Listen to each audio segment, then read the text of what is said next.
on LBC. Text 84850.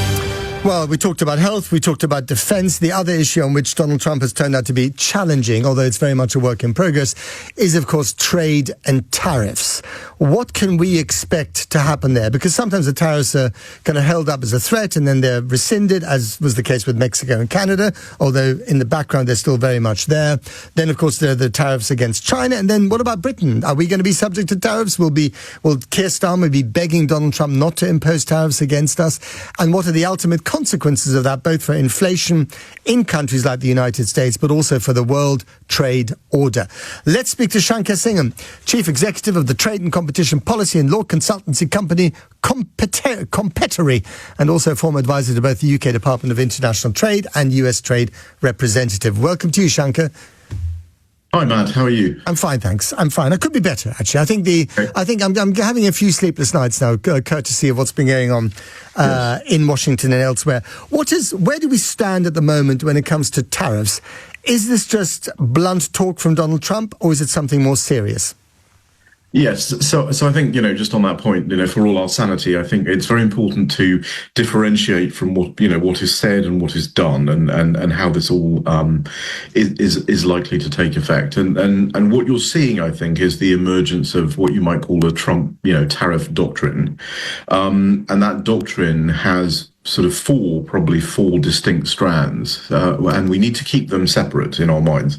So one of the things he does is he will threaten tariffs for completely non-trade reasons. So you saw that, and you mentioned earlier on Canada and Mexico. You meant, that was all about fentanyl and the southern border. That was a threat. Now, those threatened tariffs for those reasons either never get implemented or they don't last very long. Mm-hmm. So they're less serious in the sense that they serve a particular purpose. Because they don't last very long. They're less serious. They're less, challenging to deal with. The second strand is the sort of general tariff for revenue, which he's talked about. So the difficulty there is because of the size and importance of the US market. You could put a 5% tariff on everything and you get about 180 billion in revenue, which is a significant number. And the total corporate tax take from the IRS is about 500 billion. So it's a big number. And what would likely happen is the US's currency would appreciate by about 2 points. Other countries would devalue by about 1 point. You wouldn't get much of a change. So that is quite attractive to them. And, we might see something like that. But again, that's something that we can't really do much about. The third strand is the one that we can do something about, which is also the one where you're more likely to get a tariff for a longer period of time. And that is the executive order on unfair trade practices in other countries. That was also, enhanced by the reciprocal tariff memo. Yeah.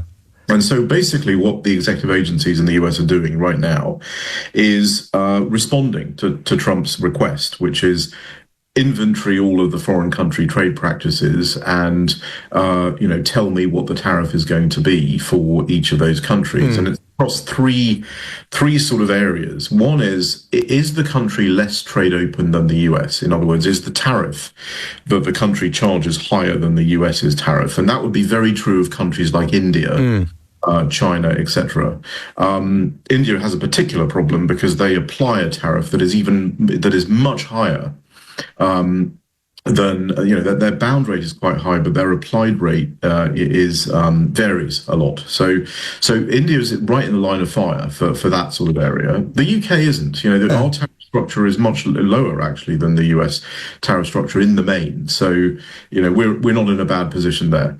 The second area is do you have regulations that prevent market entry, or do you do things in your domestic market that damage competition and damage US trade? Now there we do have a problem. Right. And so does the EU. So the third one is property rights protection. Okay. So all of these things can lead to a tariff, and that's what we can expect on April the 2nd.